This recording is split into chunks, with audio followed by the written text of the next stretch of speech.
We're live. Are we? We are live. Hoping that this one will kick in. May refresh. Should be all set for this one. My goodness. Oh, I think I do see I see a signal. Oh, You see us? Are we good? it says waiting. Okay, no, I see it. We're good. Are we? We're on. Oh, good God. I know. Oh, good God is right. We've been trying I've been trying for the last half hour. Sweating again. I'm going to have to take another shower because I'm rushing because the internet wouldn't connect out there, and then the data was just not, like, the YouTube wasn't even starting. Like, I started it, there was a number on there, but nothing was showing up. Alex is getting hungry, but that's a good news because by the time we end, we'll be closer to breakfast time. So, how are you doing? You look fantastic. I like this. Thanks very much, Andrew. Yeah. I've dressed up for you this morning, of course. You have dressed up for me. You're like a sort of a fluffy teddy bear. I like it. This outfit is just very comfortable. It's very fall. So we're doing Good Morning Kyiv in our living room today. Living room hangout, which is fine. It's kind of nice in here. We got the AC and good internet. It is a very nice living room. Yeah. You know, they've it's quite a nicely modernised apartment in a fairly old sort of Soviet building. Yes, especially when you get in and it looks like a bunker down there. Yes, yeah. You do think that you're probably going to get murdered when you get into the actual corridor on the way up. Yeah. But it's surprisingly nice once you go through the front door. It does, especially when it's dark at night. It's suspect. Welcome, everybody, to another morning of Good Morning Kyiv. We're going to be starting at 8 a.m. from now on, which is a half hour ago. But again, due to the technical difficulties for the nonstop, we're starting now. But it's okay. We'll get the kinks worked out, and we'll start, and we'll be good to go. So 8 a.m. from now on. 7 a.m. is just way too early for both of us. Yeah, way too early because we're busy. Like, he's got meetings until late, and I'm doing my war stream. So we're really, Alex loves it. And I approve it as well. And if anybody that needs to go to bed at night in the U.S., just wake up and watch this show for your breakfast time. It'd be an awesome morning show. So I'm Andrew Mercado Media. You guys know me, and this is my co-host Alex. Hello, everyone. I'm Alex Kanash.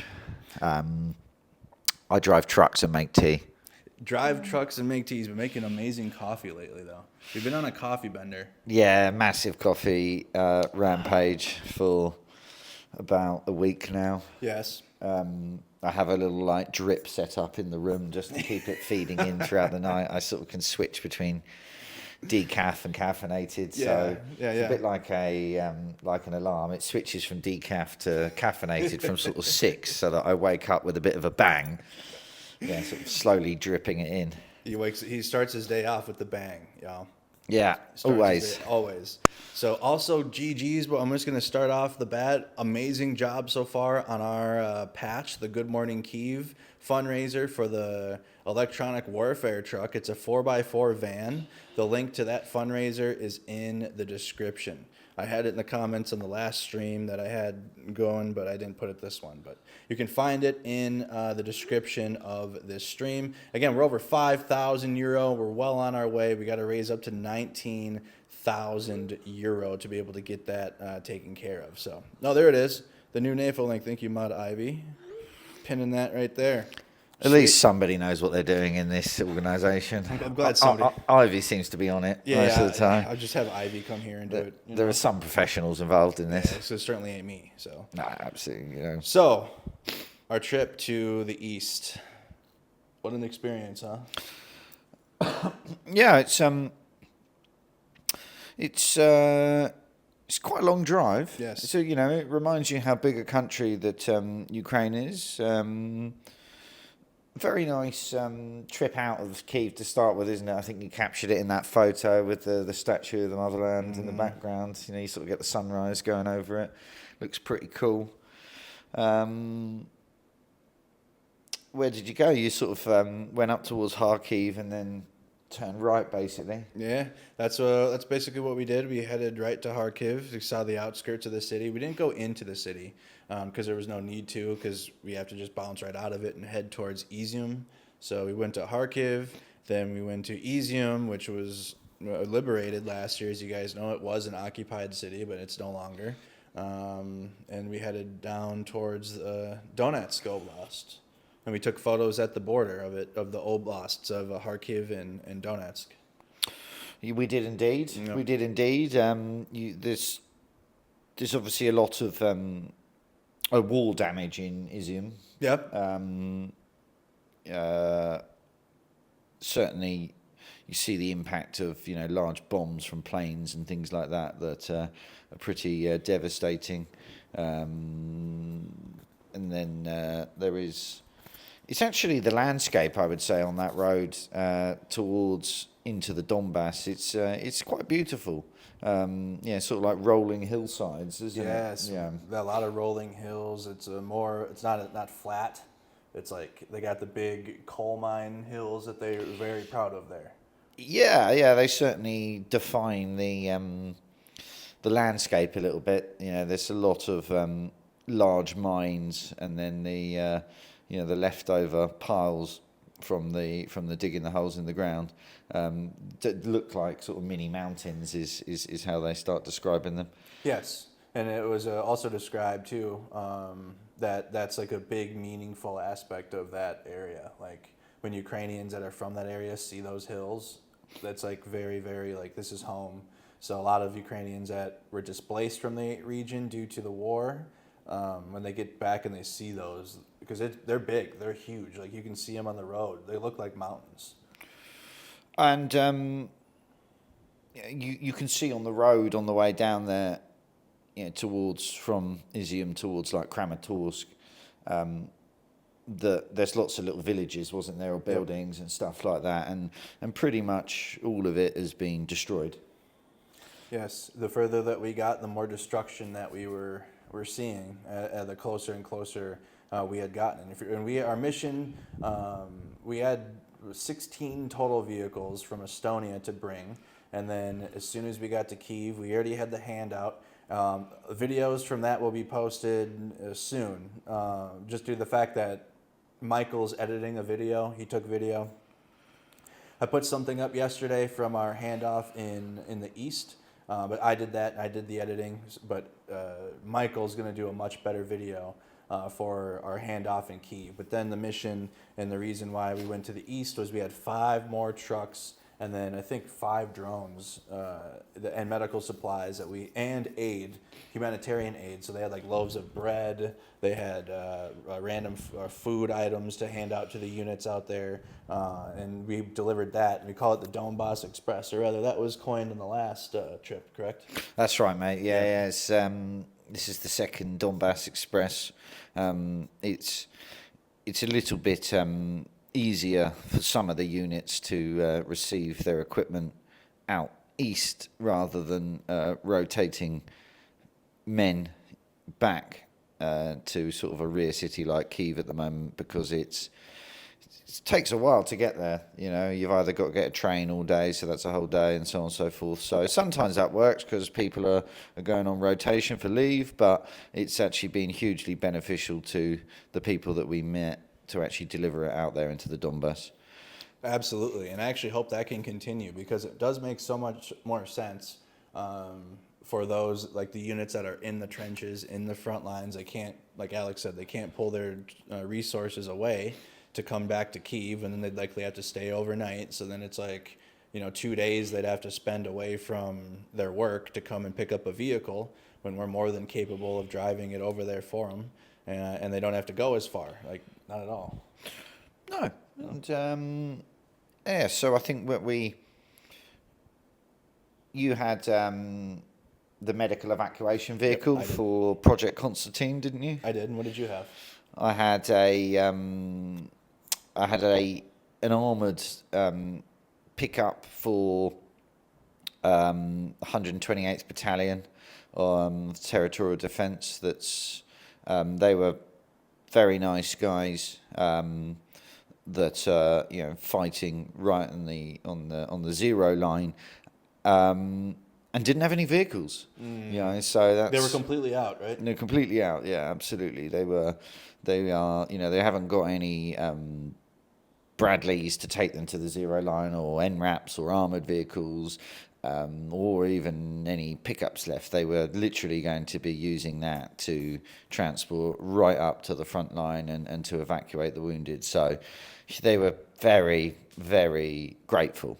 And that's certainly going to be a focus of my campaigns, and quite a lot of the other sniffing brigade ones, is for us to be servicing units that are less high profile, like Azov, Kraken, 3rd Assault Brigade. They're sort of like the brands, so to speak, the well-known units, and therefore they get more equipment. But there are plenty of units out there that are doing the same job with less stuff to help keep them alive. So they certainly need our help a lot.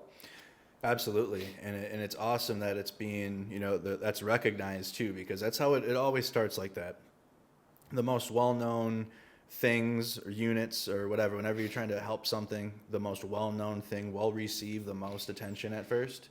But then, it's important, like Ragnar and the 69th Sniffing Brigade, to fire and adjust, and not to take away from anything, that we can still be assisting the big units, right? Because they'll still need some help, but it's important then to make sure that units that aren't getting the attention, that aren't famous, they can't put videos out maybe because they're an assault brigade that goes behind enemy lines or something, or they're just not, they don't want to be on camera, so they can't create content for asking for donations or something. You're a bit quiet, apparently. I'm quiet? Yeah. Okay. So I'll be a little louder. So things like that. Am I really quiet? Let me check. They're just not. That's pretty loud. That sounds all right. That's all right. I'll talk a little louder. But yeah, it's very good that we're able to do this and help more units that do need it. And it's awesome, right? We're on our 6th truck now, I believe, total. And these trucks are so crucial. So crucial. We hear it every single time that we go and hand them off, and how much that these trucks mean. Scottish Pops yesterday, if you watched our video on our YouTube channel, broke down in tears a couple times when we handed off the truck to him. Yeah, I mean, it's still the most important thing that we're told is vehicles, and sadly there are a lot of them being destroyed.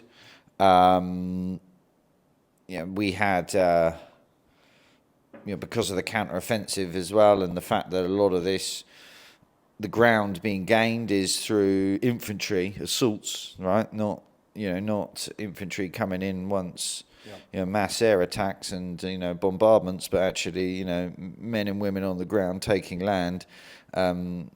Tourniquets and medical supplies as well are obviously in huge demand, and we had somewhere in the region of 400 tourniquets, and all the other types of medical supplies that you put into a battlefield IFAC as well. So they go down hugely well. If you give someone a truck with a pile of tourniquets, then you've helped save a lot of people's lives. That's the tourniquets, the cat tourniquets with the red on them, or sometimes they have the gray. The ones that Yorkie Mom was able to get, all of the ones that the NAFO brigade got, those are the tourniquets.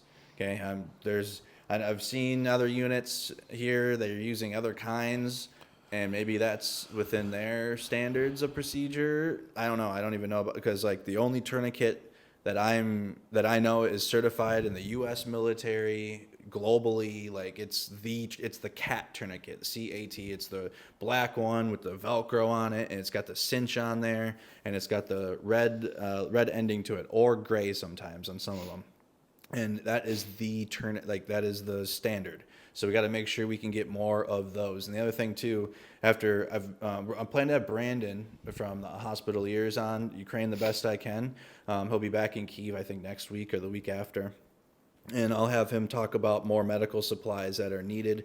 But I do believe in a video recently he said chest seals are very hard to come by, and they need those. And we had chest seals in our IFAC bag from Yorkie Mom, but that, like, cat tourniquets and the chest seals are two things that we can focus on probably for the next one to help.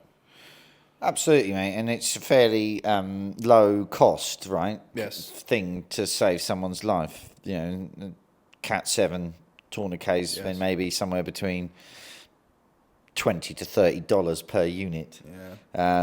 And ideally, a fighting soldier should have multiples of them on his persons. You know, not only for himself, but to then be able to help his, the man next to him. And that's something that is not always the case. That people have not got the right number of tourniquets to help themselves, let alone the man next to them once they've, stopped any, serious wound issues that they have. And that's just not acceptable. Not acceptable at all. And even like yesterday too, while we were handing out the 3 days ago, whatever day it was, I posted videos yesterday on the delays. So I'm just going with yesterday. When we handed out the vehicles, the individual tourniquets that were in our bag, because again the sniffing brigade provided 400, and I think Yorkie Mom, we had like 15 tourniquets, 20 tourniquets from ours. So like there were like, I think 8 soldiers out there, 9, and I just handed one out to each of them, and like they were like, oh, like thank you, like this is like they were like, oh shit, like this is like, one of them even just quickly put it in his bag so no one else saw that he had one, because they're so needed, and not all of them are getting those. That's completely, mate. Yeah, I mean, if you look at the Convoy 20 handover video, we met a combat medic unit that took a pickup truck, and they were like midway through an interview, and then Belgium Renault, who had bought a load of medical supplies, tourniquets, came in mid-interview with Ragnar and said, look, we've bought these, and he gave them like 1 or 2, and they were like, oh my god. And then he came back with this whole box, and the guys just basically started crying, and wow. 2 stopped the interview about the truck straight away, and were like, look, can we just put them in the truck now, and like quickly put them in their truck and like lock them in there, just so they definitely had them. And that is just crazy, right? It's absolutely crazy. It's night and day. The experience of being like in the U.S. military, and how much like we had access to everything we needed, like just our IFACs, our medical bag full every time. Never had to worry about supplies, not having medical equipment. I never had to worry about not having a tourniquet. Just those little things, right? A full medical bag, and most times you don't even use it. It's there in the worst case of scenarios, but Ukraine is in the worst case of scenarios every single day right now. They're on a full-scale war, okay? So they need those constantly, and that's something that we can continue helping. The other thing, I don't want to get too away from the East, but I'll talk about it more when the video's ready. And Archer Ray is spearheading this, but me and Johnny FD are going to help Archer Ray push this out. And he's doing a drone fundraiser for this new Ukrainian drone this FPV drone that can take out T-72 tanks, and it's so lightweight, and it's just so amazing, and it's Ukrainian made, right? Ukrainian developed right here in Ukraine, and that's something that is very awesome, especially people that are trying to like maybe not fundraise for non-Ukrainian things. Like I know that there's an aspect of, man, I wish we could help Ukraine with Ukrainian developed items, and this is one of those, this FPV drone. I'll have video and photo for that soon. But back to the East, it was a very unique location that we had went to and delivered the vehicles to. Seeing that in the back. It's I think as you go through the Donbas, there's like quite a lot of industrial complexes, aren't there? Yes. That you can see that have perhaps being fought over. Just destroyed, yeah. Totally destroyed, right? And obviously that background was another one of them. You know, I'm not sure what it was. Maybe it was a cement works, but... ceramic building, I think. Yeah, but it's most of those larger industrial plants have been heavily hit by everything, really. because no doubt they were good positions to hold, be it for the Ukrainians or the Russians when they occupied the land, because you had some elevation there and stuff. So, yeah, you see quite a lot of that just completely destroyed. Then, as even now in that region, it does still get hit, doesn't it? Be it Kramatorsk or some of the other towns. It's within the range of missiles, so again, you saw quite a few random blown up warehouses and stuff like that. Yes, and as we were driving closer, variously in the fields, like in the distance, you could see the plumes of smoke from artillery, likely that came in from the Russian side, because we were still in like the Ukrainian territory. We didn't go across, obviously, but we were in the Ukrainian territory. So when you're seeing plumes of smoke in the distance, you can oh man, that's artillery.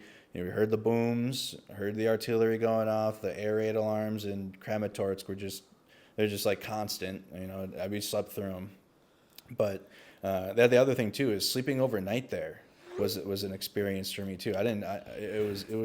We all stayed in this house in this gated suburban area, and it was interesting for me because I've only seen those suburban areas like houses when Ukrainian military is liberating them, and like the people come out and the people will meet the soldiers and the dogs are running around. So it was like a very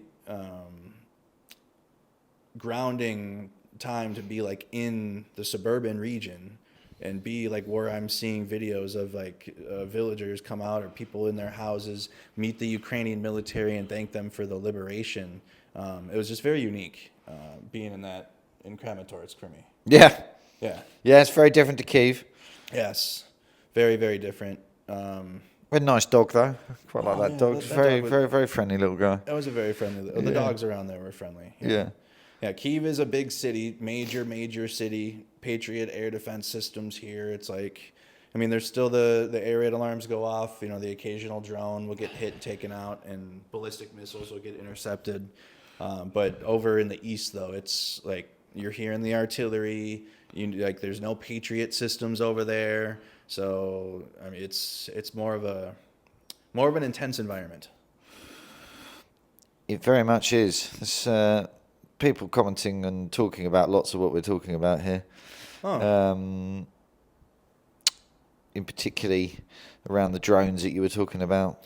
There's a lot of interest for that, it seems. Oh, cool. Yeah, well, I'll have more on that to come, you guys. I'm waiting for the materials, and I'm waiting for Archer to start it because it's his thing that he's spearheading. So when he posts it and because the video that we did for it is epic. We did a video. Johnny talked. I held it. It's a whole thing. So wait for it, and it's going to be awesome. Let's go to Alex really quick. Unfortunately, we can't. Maybe I'll show you I don't know. Just imagine outside. You've seen outside plenty. But let's go to Alex really quick for today's weather report here in Kyiv. Well, they say that the summer season is coming to an end, and that is definitely visible. We've woken up this morning to rain, and it looks grey, so might as well be in England, which is a horrifying, very sad moment. I don't even really want to talk about it, Andrew, but I'll do it. It's not all doom and gloom, though. Well, it is right now, actually, but it's not. As the week progresses, it's going to be cloudy all day in Kyiv, though, Andrew. It's about 61 Fahrenheit at the moment. It will go up to highs of 73 come sort of late afternoon, which is pretty warm given this. It is relatively warm. Given it's just grey British cloud outside. Did I say it's grey? However, it does say on the weather app that is about as accurate as my shooting that it will get sunnier later on this week, which I am looking forward to. So we'll go up to highs of 82 Fahrenheit, which is not bad. We're going to get a little bit more summer. It's not bad. It's not bad for sort of middle of September. Yeah, and we'll be doing some walkabout streams too, show you guys, because the leaves, it's like fall time fully. You got yellow, you got reds in the trees. Walking around the city is going to be beautiful. So we got to make sure we do that this week, because when I come back in November, it's going to be cold and I'm not going to be able to walk around like I want. No. It's going to be colder. I'll see what the temperature is, but it's going to be cold. And right now there's a lot to look at in the city with color. I mean, I don't like walking around anyway, really. It's not. It's more of my thing. Yeah, it's far too much work. So now let's take some of the viewer comments and questions. Oh, right. Do you still have a comment really quick? So what do I have to do? I read a comment really quick, so I can give you access to read this chat filter. Okay. I gotta let him, so he can pull up the super chats and whatnot, so he can read your guys' comments if there's any. Will Merc be coming to Kharkiv with me, Graybeard? Yes. Is that Graybeard? I saw your calls coming in yesterday, but I was napping. I was sleeping. Yesterday was a rest day. So there's Alex. Add as moderator. What's happening? I'm making it so you can. Okay. Am I? It should come up on for you saying that you're a moderator now. Excellent. And if not, you're giving me power. I'm giving you power. You are. You now have power. Did you see Well, I have a chance to see the Kyiv Zoo. There it is. Okay. Sweet. Oh wow. Look at that. There you go. Now hit the settings cog. What's that thing? Yep. Yeah. Chat filter. Yeah. Now fan funding. Wow. Now you can just read it all at once. Look at that. Yeah, in one little chat. There you go. Oh, that's clever. Yeah, Alex got a wrench now, so he can read comments better. So, Richard Daniel Jr. gifted 5 Mercado memberships. Let's go, Daniel. Well done to the lucky people that received them as well from Richard. It's very kind of you, sir. BendyBot has been a member for 10 months. Let's go, Bendy. And he says it's Red Bull time. And coffee too. It's going to be breakfast time here very soon. And the Wizard of Uzi has also been a member for 10 months. Also says it's their 1-year anniversary as a viewer. Slava Ukraini. I mean, that is some commitment right there. Dubsy Dabser. Does that mean they've donated $2? Is that? Yeah. Oh, well, that's nice of them. Thank you so much. Yeah, that's cool. Very nice. And then Tim is actually asking whether or not you shot a gun towards the orcs. No, we went to a range in a consolidated area. And the other thing, too, is we get to go to these ranges with the military to learn how they instruct. At least for me, that's what I'm getting out of it, right? They appreciate the support so much to where they bring us out to their ranges where they train.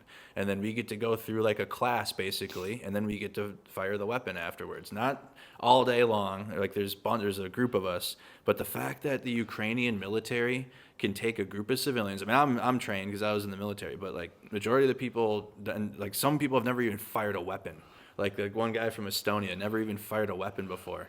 And the fact that the Ukrainian military in just like an hour through their instruction, which is so simple, right? It's even more simple than the U.S. military instruction. He was able to like hit targets and everything out there. The way that they teach is so like you can understand it even in a different language. Even in the language that I don't even speak, like, and the way that they convey their commands, and that's just why we get to go out there and fire these weapons. So I got to fire. More videos will come because we have the one range video with Archer and Johnny.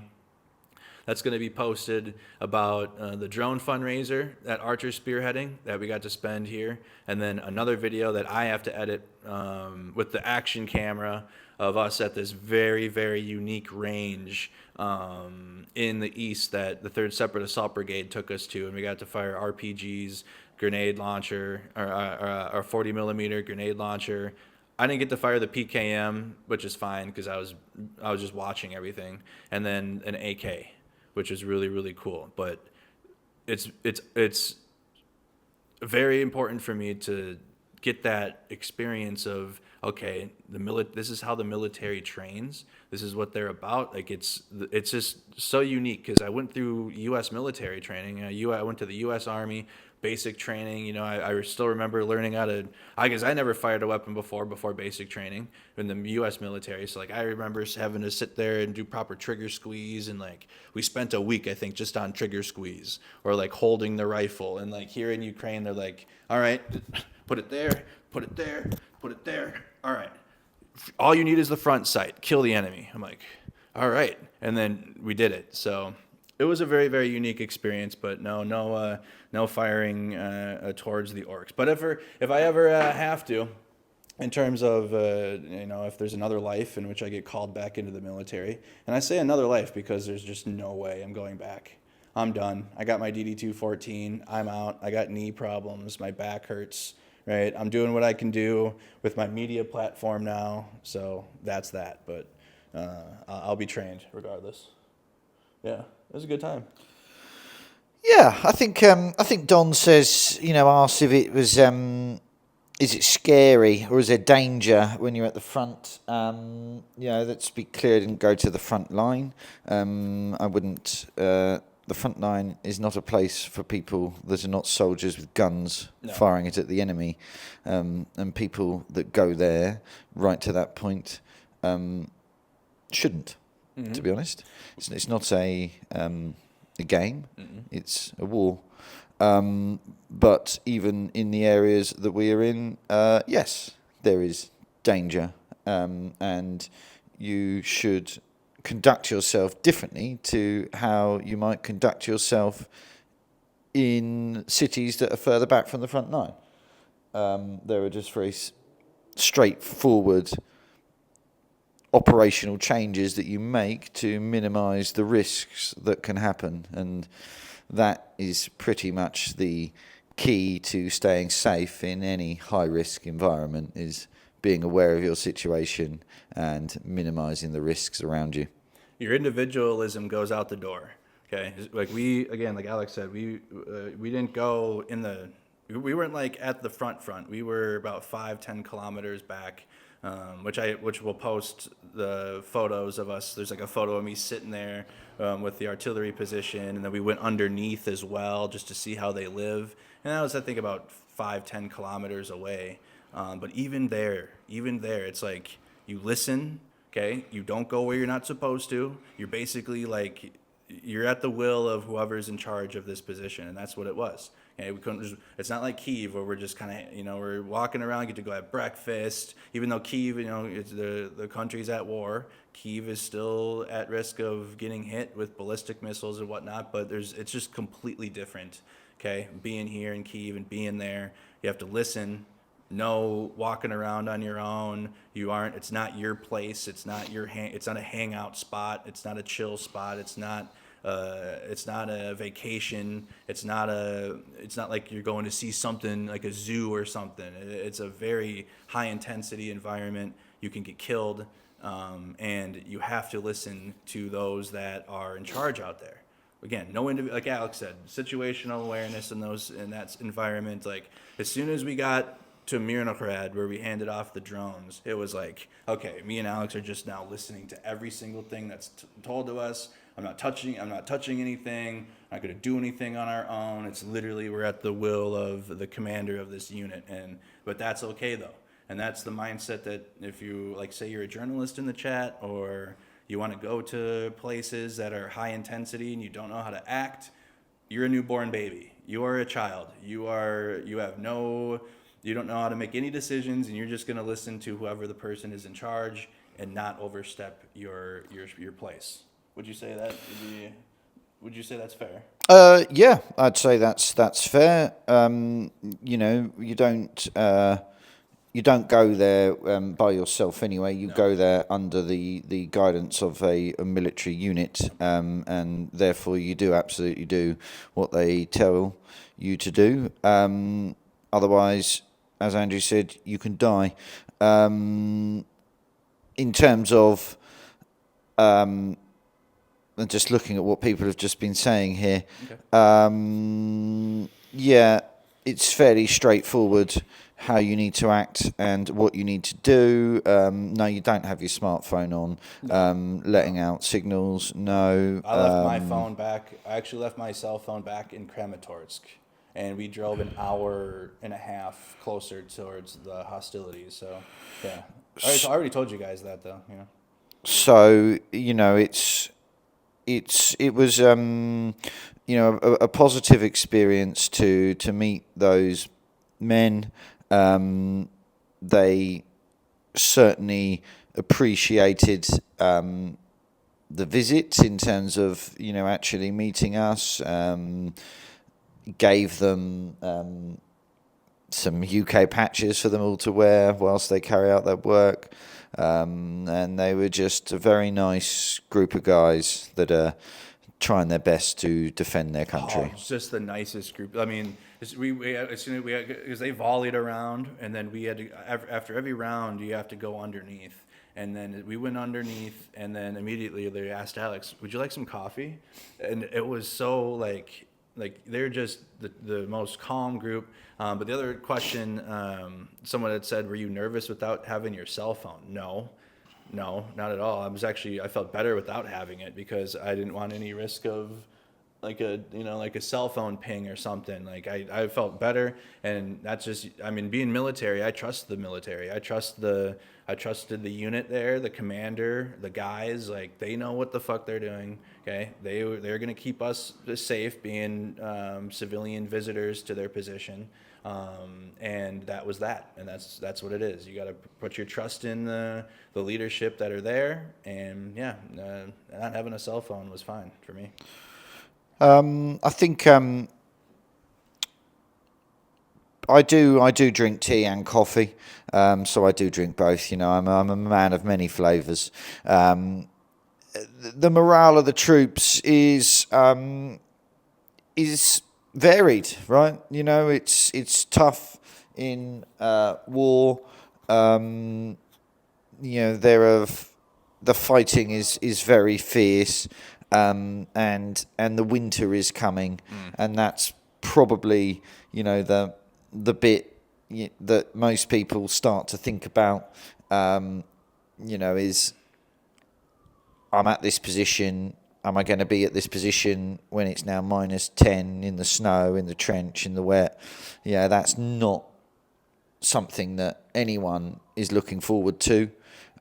It's necessary, but it's obviously not an exciting period, having had fairly comfortable weather.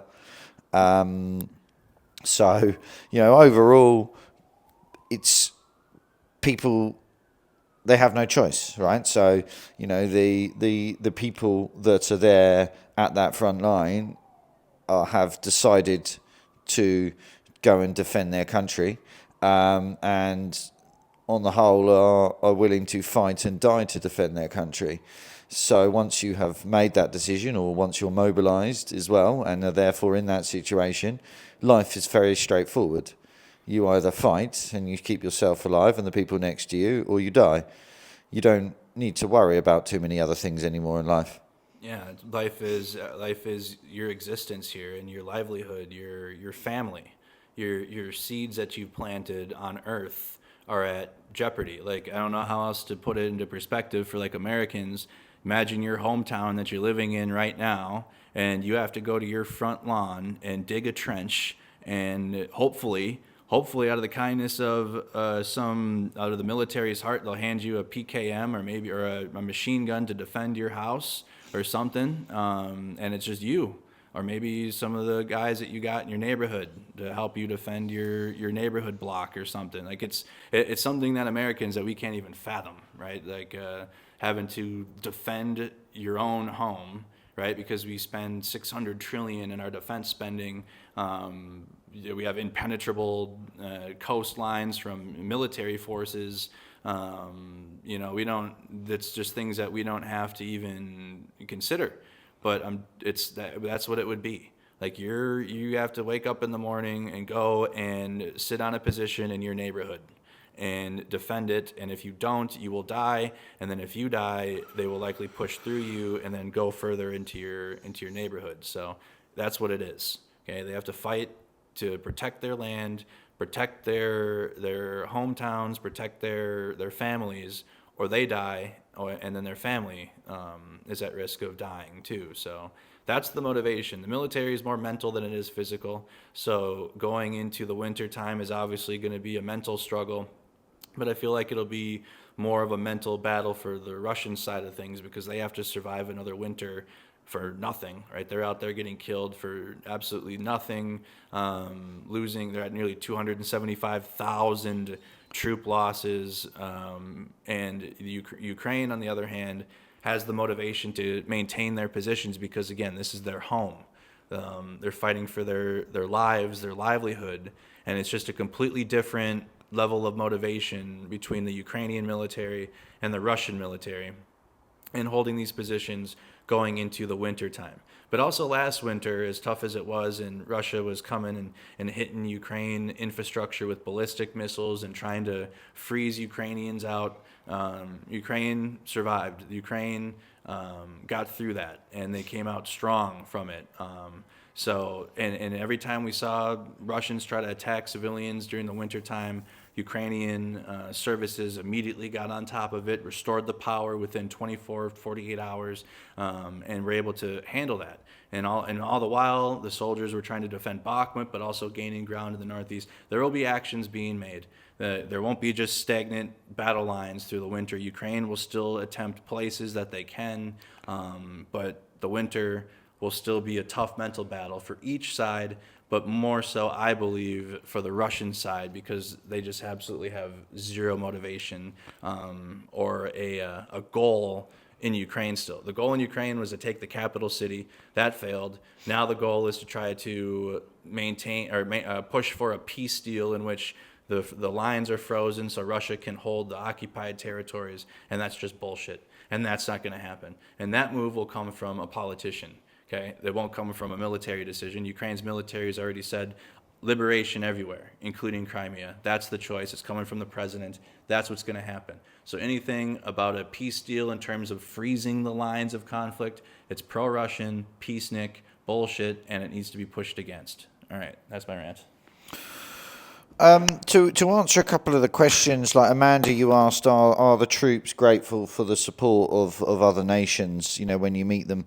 That's a resounding yes, both on the sort of the government level, to be armed with anything of Western military, be it the tanks, be it the weapons, armour, helmets, hugely grateful, and also massively grateful to the volunteer efforts that are plugging the gaps. I think anyone out here involved in the conflict recognises that too has been critical and a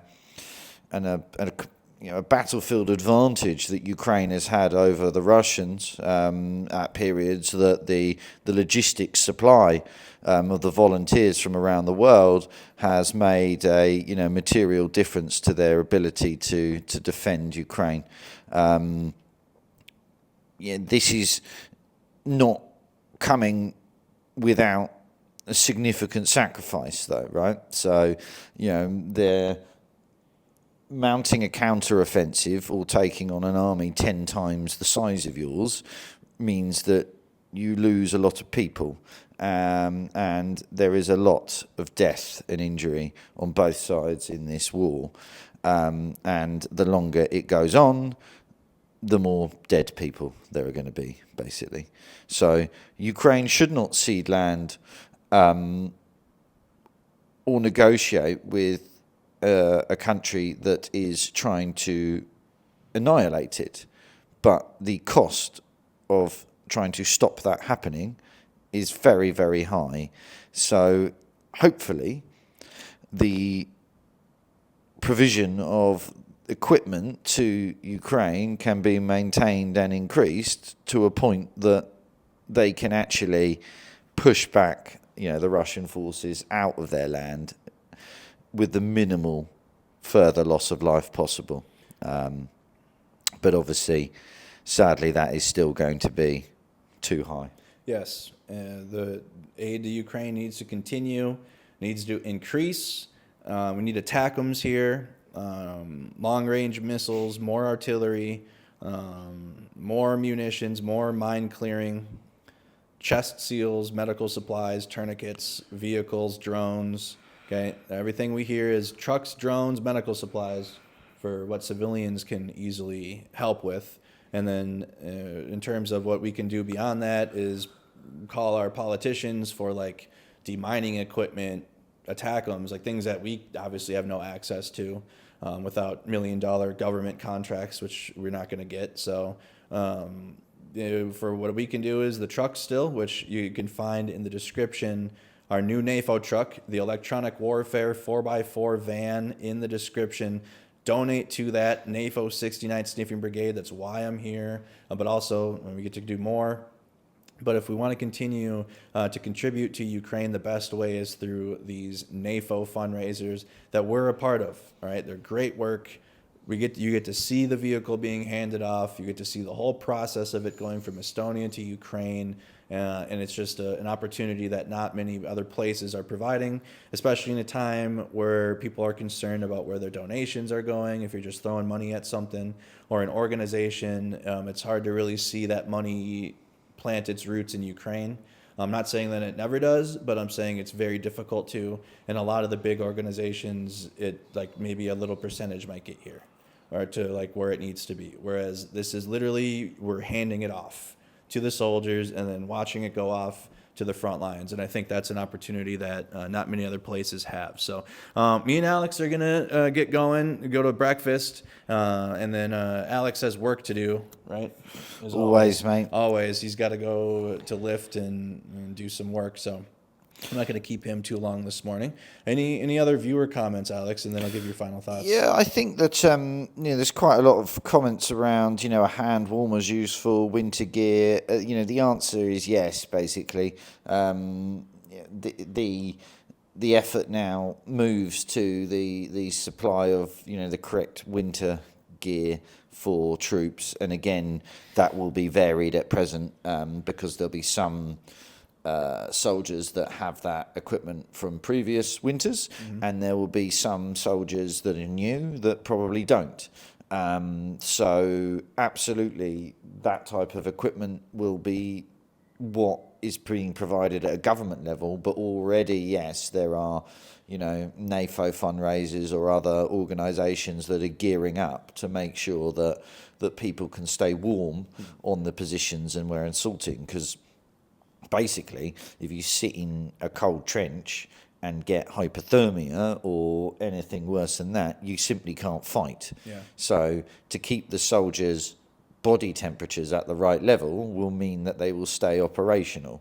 So they can have all the best weapons in the world, but if they've got hypothermia, they're no use, are they? And they're not going to survive anyway. Not at all. So it is one of the most important things will be the correct winter weather gear so that they can continue defending.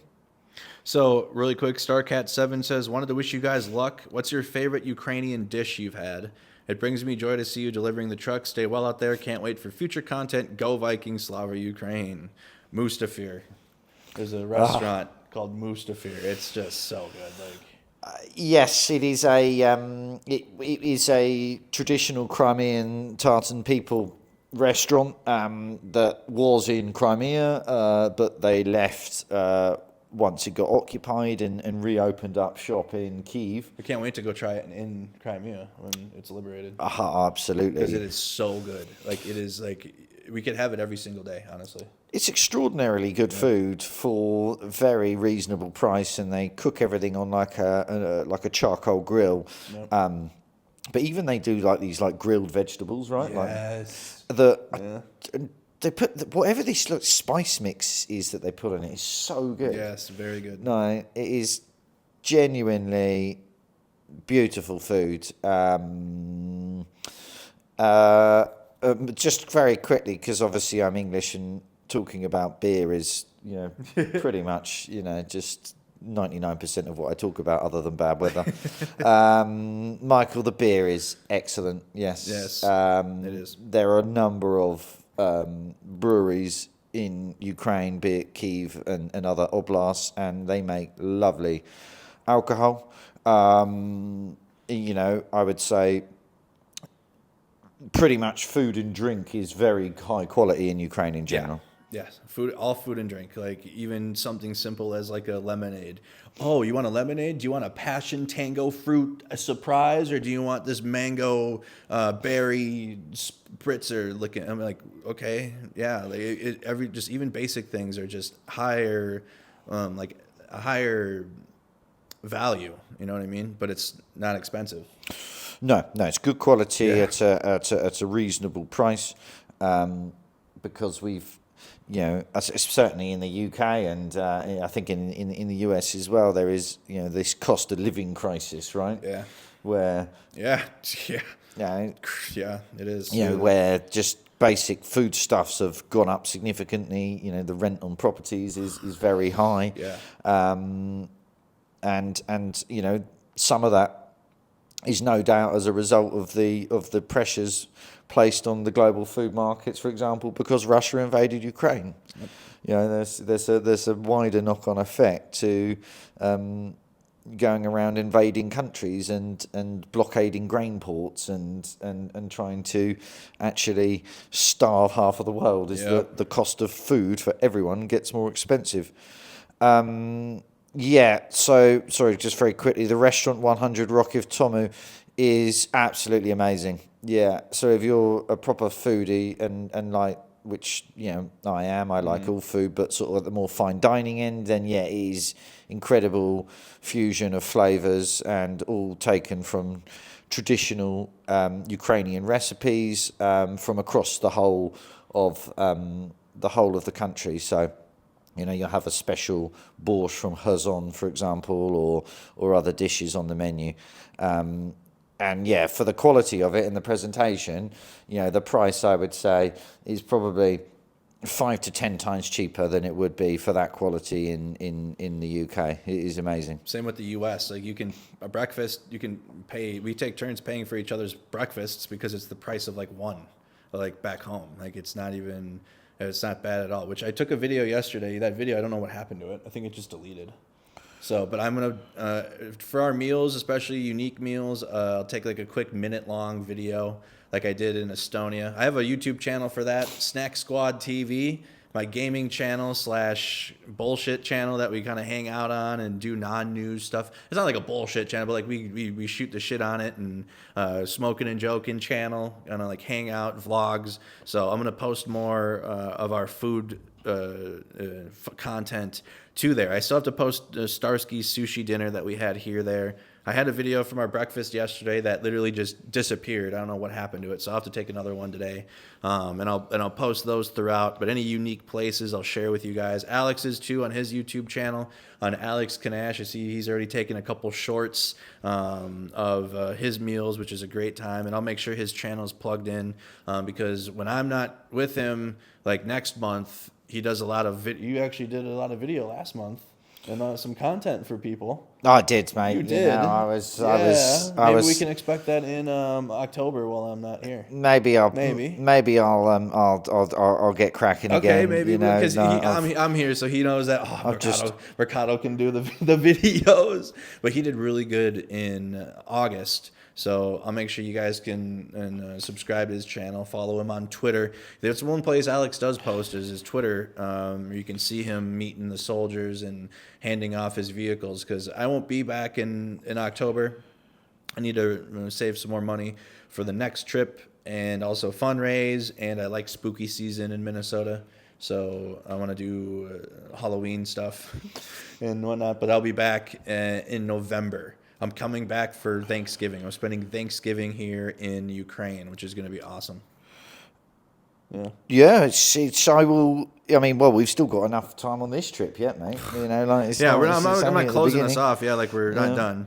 We still have like 2.5 weeks, 3 weeks. I just to finish off the food chat. I mean, Lewis here was saying about Georgians make great food. Yeah, the Georgian restaurants here are great. Oh my There's goodness.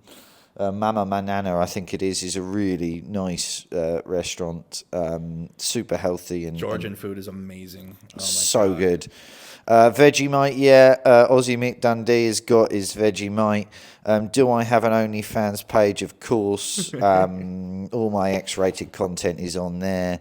But you have to follow him on Twitter to get that link. It is absolutely disgusting what goes on my channel.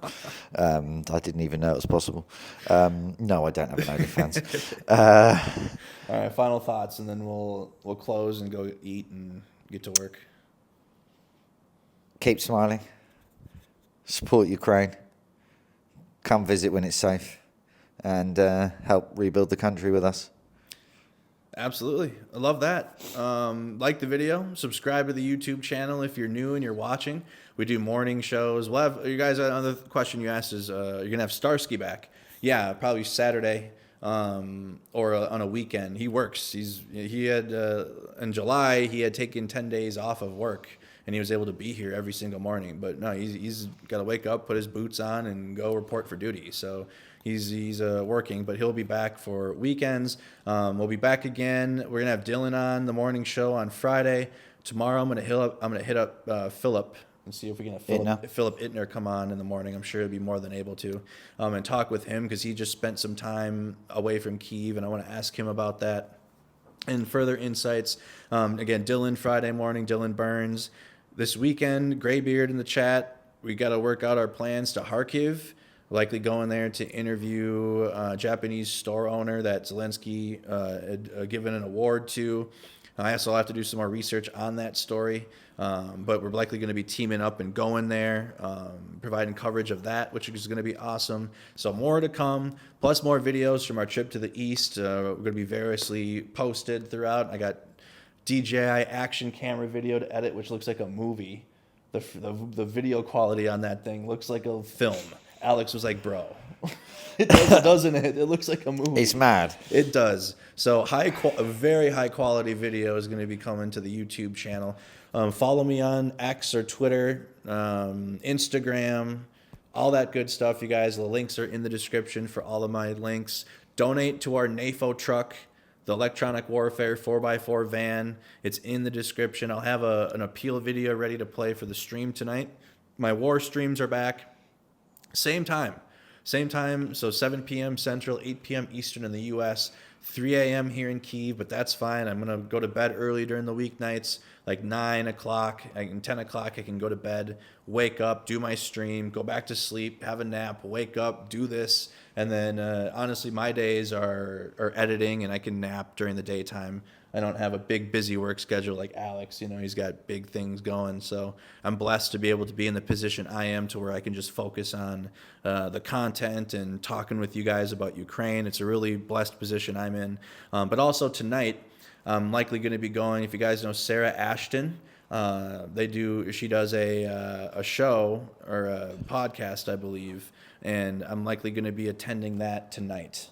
I'm going to be going there, at least filming it. I'm not sure how it works or if they air it the next day or whatnot, but I'm going to be going there and talking with her. Isn't she the official spokeslady for the territorial defense, isn't she, of Ukraine? Yep. She's interested in what I'm doing, what we're doing with NAFO, and reached out yesterday and said, we'd like to have you on. So I'm going to be doing that tonight, apparently. Yeah. I'll probably be drinking beer. That's fine. I'll tell you all about it in the morning while you're drinking beer. Thank you. All right, you guys. This has been another episode of Good Morning Kyiv. Leave a like, subscribe. After the video posts, leave a comment in the comment section because a lot of Americans are sleeping right now. So when they wake up, it'll help them be able to see the stream. As soon as they pop open YouTube, it'll help the algorithm out. The more comments there are, you guys are awesome. Thank you to all the members. Thank you to all the supporters. Thank you to all the super chats. We'll be live again for Good Morning Kyiv tomorrow morning, again at a new time, 8 a.m. Kyiv time, midnight Central, 1 a.m. Eastern. Okay, one more time. 8 a.m. Kyiv, midnight Central, 1 a.m. Eastern for the U.S. And it'll help us get some sleep and provide better Good Morning Kyiv streams to you guys. I'm Andy Mercado. I'm Alex Kanash. See you guys tomorrow. Take care. Good times.